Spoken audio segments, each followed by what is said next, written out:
नमस्कार। अमन study point पर आप लोगों का हार्दिक स्वागत है। यूपी पीसीएस 2023 प्रारंभिक परीक्षा 14 मई को होनी है। उसको ध्यान में रखते हुए आज से हमारे चैनल पर आपको पर डे शाम को 7 बजे एक क्विज मिलेगी जीएस की। उसमें जो संभावित क्वेश्चंस हैं उसको हम रखेंगे और आप लोग उस क्विज को ज़रूर देखिएगा। आगामी जो परीक्षा होने वाली है, चाहे वो बीईओ हो, आरओ एआरओ हो या स्पेशली यूपी पीसीएस हो, इन सभी के लिए बहुत ही बेहतरीन क्विज है। क्वेश्चंस अच्छे अच्छे रहेंगे और ऐसे क्वेश्चंस रहेंगे जो कि परीक्षा में आने की संभावना रखते हैं। तो शुरुआत करते हैं आज के पहले क्वेश्चंस की। पहला क्वेश्चन है, पाषाणकालीन निम्नलिखित स्थलों को उत्तर से दक्षिण की ओर व्यवस्थित कीजिए। पाषाण काल में ये चारों स्थल पाषाणकालीन स्थल हैं। इनको अगर हम उत्तर से दक्षिण में देखें तो इसमें आप लोग आंसर देने की भी कोशिश करिए। लहुरादेव, आदमगढ़, बागोर और पल्लवरम। तो इन सबको उत्तर से दक्षिण क्रम में व्यवस्थित करने के लिए आपको जानना जरूरी है कि ये कहाँ पर स्थित थे। लहुरादेव ये उत्तर प्रदेश में स्थित है। आदमगढ़ ये मध्य प्रदेश में स्थित है। बागोर राजस्थान में स्थित है और पल्लवरम ये मद्रास में स्थित है। ठीक है, तो अगर हम उत्तर से दक्षिण की बात करें तो नंबर 1 पर लहुरादेव हो जाएगा, फिर बागोर राजस्थान आएगा, फिर मध्य प्रदेश आएगा और लास्ट में मद्रास आएगा। यानी ऑप्शन बी इसमें सही होगा, 1, 3, 2, 4। इसकी हम व्याख्या देखते हैं। देखिए, जितने भी क्विज होंगे सब में व्याख्यात्मक हल मैं आपको दूंगा, तो इसमें उत्तर भी सही है। अब अगर हम व्याख्या देखें तो सबसे पहले लहुरादेव के बारे में। लहुरादेव नामक पाषाणकालीन स्थल उत्तर प्रदेश के संत कबीर नगर जिले में स्थित है। यहीं से भारतीय उपमहाद्वीप में कृषि किए जाने का प्राचीनतम साक्ष्य मिलता है। ये भी मोस्ट इंपॉर्टेंट है। कृषि किए जाने का साक्ष्य कहाँ से मिलता है? लहुरादेव से। ठीक है। दूसरा बागोर। बागोर ये सबसे बड़ा मध्य पाषाण स्थल है। मोस्ट इंपॉर्टेंट है, कई बार ये प्रश्न पूछा जा चुका है। यहाँ से मध्य पाषाण, ताम्र पाषाण युग और लौह युग का साक्ष्य प्राप्त होता है। ठीक है। इसके बाद आदमगढ़। आदमगढ़ भी एक मध्य पाषाणकालीन स्थल है। ये मध्य प्रदेश में स्थित है। पल्लवरम ये भी मोस्ट इंपॉर्टेंट है, मद्रास के निकट स्थित है। भारत में प्रागैतिहासिक काल के पुरावेषण के पिता जो ब्रूसफोर्ड थे, रॉबर्ट ब्रूसफोर्ड, इन्होंने सर्वप्रथम 1863 में पल्लवरम में ही एक पूर्व पाषाणकालीन औजार प्राप्त कर भारतीय पाषाण काल का उद्घाटन किया था। कालांतर में पल्लवरम से नवपाषाणकालीन अनेक समाधि स्थल भी पाए गए। ठीक है, तो इसलिए पल्लवरम का अपना महत्व है। तो ये चारों स्थल पाषाणकालीन स्थल हैं, मोस्ट इम्पॉर्टेंट हैं और चारों की हमने आपको बारे में इम्पॉर्टेंट बातें बताई। ओके, चलिए बढ़ते हैं दूसरे प्रश्न की तरफ। निम्नलिखित में से कौन मनुस्मृति के टीकाकार नहीं है? मनुस्मृति के टीकाकार इन चारों में से अगर देखा जाए तो विज्ञानेश्वर नहीं है। ऑप्शन डी सही होगा, विज्ञानेश्वर। इसकी व्याख्या देखते हैं। सबसे पहले हम लोग जानते हैं कि टीका क्या होता है। देखिए, टीका ग्रंथों के भाष्य या विवरण लेखों को कहा जाता है। ठीक है। मनुस्मृति सबसे प्राचीन स्मृति है जो मौर्य काल से संबंधित है, जिसके टीकाकार भारुचि, मेधातिथि जो कि 9वीं शताब्दी में, गोविंदराज 12वीं शताब्दी और कुल्लूक भट्ट ये भी 12वीं शताब्दी में है। यानी इन्होंने मनुस्मृति पर टीका लिखी है, मनुस्मृति पर अपना विवरण लेख लिखा है। जबकि जो विश्वरूप हैं, विज्ञानेश्वर हैं और अपरार्क, ये तीनों याज्ञवल्क्य की स्मृति के टीकाकार हैं। ठीक है। याज्ञवल्क्य स्मृति क्या है? ये गुप्तकालीन स्मृति ग्रंथ है, यानी गुप्त काल में इसकी रचना हुई। ओके, चलिए आगे बढ़ते हैं तीसरे प्रश्न की तरफ। शक शासक रुद्रदामन के जूनागढ़ अभिलेख में इनमें से किस शासक का उल्लेख नहीं है? सबसे इंपॉर्टेंट तो यही है कि जूनागढ़ अभिलेख ये रुद्रदामन से संबंधित है, जो कि एक शक शासक था और ये विशुद्ध संस्कृत में लिखा गया एक अभिलेख है। ठीक है। तो इसके इस अभिलेख में कनिष्क का उल्लेख नहीं है। कुषाण वंशीय सबसे प्रसिद्ध शासक कनिष्क का इस अभिलेख में उल्लेख नहीं है। व्याख्या देखते हैं। ऑप्शन ए इसमें सही होगा। शक शासक रुद्रदामन के जूनागढ़ अभिलेख में चंद्रगुप्त मौर्य, अशोक, स्वयं रुद्रदामन और स्कंदगुप्त इन सभी का उल्लेख है। ठीक है। इस अभिलेख से पता चलता है कि चंद्रगुप्त मौर्य द्वारा बनवाई गई सुदर्शन झील का पुनर्निर्माण समय समय पर अशोक द्वारा, रुद्रदामन द्वारा और स्कंदगुप्त के समय में उनके राज्यपालों द्वारा करवाया गया था। ठीक है। कनिष्क का उल्लेख जूनागढ़ अभिलेख में नहीं है। यहाँ पर मैं आपको एक बात और बताना चाहता हूँ। देखिए, जूनागढ़ अभिलेख दो है। पहला तो रुद्रदामन वाला सबसे प्रसिद्ध है, इसके अलावा स्कंदगुप्त का भी जूनागढ़ अभिलेख है। ठीक है। तो कभी कभी वो ऑप्शन में रुद्रदामन ना देकर सिर्फ स्कंदगुप्त दे देता है, तो आप लोग सोचते हैं कि ये प्रश्न ही गलत हो गया। तो यहाँ पर कन्फ्यूज मत होइएगा, रुद्रदामन से भी संबंधित है और स्कंदगुप्त से भी जूनागढ़ अभिलेख का संबंध है। ठीक है। दोनों के अलग अलग अभिलेख हैं, नाम लेकिन एक ही है। ओके। अगला प्रश्न, विजयनगर साम्राज्य से संबंधित निम्न कथनों पर विचार कीजिए। ये जो तीनों कथन है विजयनगर साम्राज्य से संबंधित है। कथन को हम पढ़ रहे हैं। पहला कथन, विजयनगर साम्राज्य में स्त्रियों की सम्मानजनक स्थिति थी। कुदी खेती में लगे कृषि मजदूरों को कहा जाता था या कहलाते थे। कालीकट विजयनगर का प्रमुख बंदरगाह था।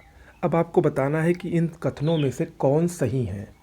तीनों कथनों को ध्यान से देखिए, और अगर हम तीनों कथनों को ध्यान से देखें और विजयनगर साम्राज्य के बारे में आप सभी लोगों ने पढ़ा होगा, तो इसमें तीनों कथन सही हैं, यानी ऑप्शन डी होगा, सभी सही हैं।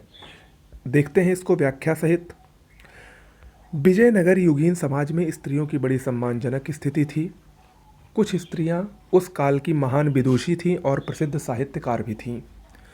कुदी, जो खेती में लगे कृषक मजदूर होते थे, उनको विजयनगर काल में या विजयनगर साम्राज्य में कुदी कहा जाता था, तो ये भी इम्पोर्टेंट है। और कालीकट, ये विजयनगर का प्रमुख बंदरगाह भी था। ठीक है। तो इस प्रकार सभी कथन यहाँ पर सही हैं। चलिए आगे बढ़ते हैं। अगला प्रश्न, किस मध्यकालीन सुल्तान द्वारा कश्मीर की डल झील में रूपलंका और सोनलंका नामक कृत्रिम द्वीप बनाया गया था? देखिए, इसका सही जवाब होगा जो आर्टिफिशियल आइलैंड था रूपलंका और सोनलंका, ये कश्मीर में जैनुल आबदीन ने बनाया था। किसने बनाया था? जैनुल आबदीन।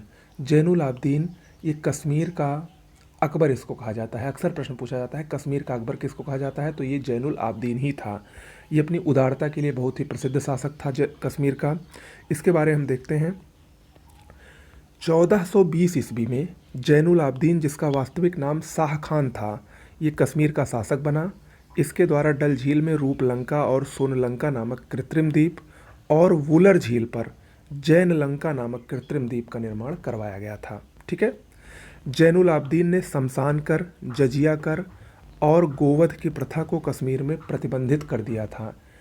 इसीलिए इसको कश्मीर का अकबर कहा जाता था। इसने बहुत सारे कार्य ऐसे किए जो कि अकबर के कार्यों से मिलते जुलते थे। मिर्ज़ा हैदर दोगलत बाबर का मौसेरा भाई था, जो नाजुक शाह की उपाधि के साथ 1540 में कश्मीर का सुल्तान बना था। इसने तारीख़ रशीदी नामक ग्रंथ लिखा था, तो इसके बारे में भी जान लीजिएगा, मिर्ज़ा हैदर दोगलत। ओके। तो इसमें इस प्रकार ऑप्शन ए सही होगा, जैनुल आबदीन। अगला, ये बहुत ही इंपॉर्टेंट प्रश्न है और बहुत ही आसान भी है, आप सभी लोग इसका उत्तर जानते हैं। निम्न सूफीवाद सिलसिलों में कौन संगीत के विरुद्ध था? तो ये ऑप्शन डी, नक्शबंदी जो सिलसिला था, नक्शबंदी संप्रदाय था सूफियों का, ये संगीत के विरुद्ध था। 13वीं शताब्दी में ट्रांस आक्सियाना में इसका प्रारंभ हुआ था, नक्शबंदी सिलसिले का। ये सर्वाधिक कट्टरपंथी संप्रदाय था, संगीत का विरोधी था। भारत में इसकी शुरुआत ख्वाजा बाकी बिल्लाह ने की थी, यानी भारत में इसके प्रतिपादक कौन थे? ख्वाजा बाकी बिल्लाह। मुग़ल सम्राट औरंगजेब जो था वो नक्शबंदी संत शेख मासूम थे, उनका शिष्य था। औरंगजेब किसका शिष्य था? तो संत शेख मासूम। इसीलिए औरंगजेब भी जो था वो संगीत विरोधी भी था, आप लोगों ने पढ़ा होगा। ओके। अगला, निम्न में से कौन मौर्योत्तरकालीन स्वर्ण सिक्का नहीं था? मौर्योत्तरकालीन स्वर्ण सिक्काओं को निष्क कहा जाता था, स्वर्ण कहा जाता था, पल कहा जाता था, लेकिन शतनाम नहीं कहा जाता था। तो इसमें ऑप्शन सी सही होगा, शतनाम ये मौर्योत्तरकालीन स्वर्ण सिक्का नहीं था। मौर्योत्तर काल में सोने के सिक्के निष्क, स्वर्ण और पल थे, जबकि चांदी के सिक्के को शतनाम कहा जाता था। तो यानी शतनाम क्या था? मौर्य काल में चांदी का सिक्का था, ना कि सोने का सिक्का था। जबकि मौर्य काल में ही काकिनी ये तांबे का सिक्का होता था, और जबकि करसारपण ये सोना, चांदी, तांबा, रागा, सीसा आदि ये सब धातुओं का सिक्का होता था। ठीक है, तो याद रखिएगा, मौर्य काल में सोने के सिक्के निष्क, स्वर्ण और पल थे, चांदी के सिक्के शतनाम थे, और काकिनी क्या था, ये तांबे का सिक्का था। इंपॉर्टेंट है। अगला, मुगल सेना के संदर्भ में निम्न कथनों पर विचार कीजिए। दो कथन यहाँ पर दिए गए हैं, मुगल सेना से संबंधित है। आहदी ये व्यक्तिगत सैनिक हुआ करते थे, वाला शाही शाही अंगरक्षक थे। इन दोनों में से कौन सा कथन सही है? देखिए, ये मुगल सेना से संबंधित जो दोनों कथन है दोनों सही हैं। ऑप्शन सी सही होगा, 1 और 2 दोनों।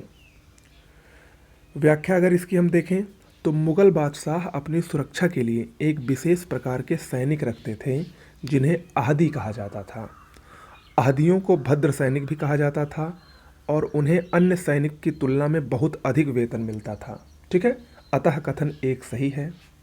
जबकि आहदियों के अलावा सम्राटों ने शाही अंगरक्षकों, जिसको वाला शाही कहा जाता था, और सशस्त्र महल रक्षकों की एक टुकड़ी भी बना रखी थी। अतः कथन 2 भी सही है, यानी 1 और 2 दोनों सही है। ओके, अगला प्रश्न, निम्नलिखित संगमकालीन बंदरगाह में कौन सा बंदरगाह पूर्वी तट पर स्थित नहीं था? संगमकालीन में जो अधिकतम बंदरगाह थे वो पूर्वी तट पर स्थित थे, लेकिन एक बंदरगाह इसमें से जिसका नाम था मुसरी, ऑप्शन सी, ये पश्चिमी तट पर स्थित बंदरगाह था, ये पूर्वी तट पर स्थित बंदरगाह नहीं था। व्याख्या अगर हम देखें तो चारों बंदरगाहों को देखें, बहुत इंपॉर्टेंट है ये। अरिकमेडु काफ़ी प्रचलित नाम है, पौंडीचेरी में स्थित है, पूर्व का बंदरगाह था। भारत और रोम के व्यापार का ये सबसे प्रसिद्ध स्थल था। यहाँ से विशाल रोमन बस्ती, मदिरा पात्र और मनके निर्माण का कारखाना मिला है। पेरीप्लस में इसका नाम पेडोक मिलता है। ओके, दूसरा बंदरगाह था उरैयूर। ये चोल की समृद्धि का सबसे बड़ा स्रोत था और उनका सूती वस्त्रों का व्यापार था, केंद्र था। उरैयूर सूती वस्त्र उद्योग का सबसे बड़ा केंद्र और ये पूर्वी बंदरगाह था। ठीक है, मुसरी ये चेरों का बंदरगाह था, चेरों का सबसे प्रमुख बंदरगाह था और ये पश्चिमी तट पर स्थित था। मुसरी बंदरगाह पर जो यवन थे ये सोना भरकर लाते थे और बदले में गोल मिर्च और रत्न ले जाते थे। ठीक है, पुहार ये भी मोस्ट इम्पॉर्टेंट है, कावेरी पट्टनम में स्थित था और ये चोलों का मुख्य पूर्वी बंदरगाह था। ठीक है, कावेरी पट्टनम यानी आंध्र प्रदेश के पास था ये। टालमी ने कावेरी पत्तनम का उल्लेख खबेरिस नाम से किया है। ओके, तो ये चारों बंदरगाहों से संबंधित कुछ महत्वपूर्ण बातें हुई। अगला, दीवाने मखफी शीर्षक से कविताओं का संग्रह किसने लिखा है? दीवाने मखफी ये शीर्षक से कविताओं का संग्रह जेबुन निसा ने लिखा है। ऑप्शन बी सही होगा, जेबुन निसा। जेबुन निसा कौन थी, इनके बारे में जानिए। जेबुन निसा औरंगजेब की सबसे बड़ी पुत्री थी, जिसे विद्रोही शहजादे अकबर का समर्थन करने के कारण औरंगजेब ने दिल्ली के निकट सलीमगढ़ के किले में कैद कर दिया था। वहीं कैद में रहते हुए जेबुन निसा ने दीवाने मखफी शीर्षक से कविताएं लिखीं। जेबुन निसा ने दिल्ली में बैतुल उलूम नामक पुस्तकालय की भी स्थापना की थी। तो बैतुल उलूम नामक पुस्तकालय और दीवाने मखफी शीर्षक से कविता, ये दोनों किसने लिखा? ये दोनों जेबुन निसा ने लिखा, जो कि औरंगजेब की सबसे बड़ी पुत्री थी, याद रखिएगा। ठीक है, तो आज के क्विज में इतना ही। 10 प्रश्न आपको करवाए गए, व्याख्या सहित हल करवाए गए। ऐसे ही आपको प्रतिदिन 7 बजे उपस्थित होना है हमारे चैनल पर। इसके अलावा करंट अफेयर्स जो प्रतिदिन सुबह आपको 8 बजे मिलता है, उसको भी ज़रूर देखना है। इसके अलावा जल्द ही आपको 2018 यूपी पीसीएस के 2018 से लेकर 2022 तक के जो बैक ईयर के क्वेश्चंस पेपर हैं, उनके सभी सब्जेक्ट्स को अलग अलग हल करवा दिया जाएगा। ठीक है, तो हमारे साथ बने रहें। नमस्कार।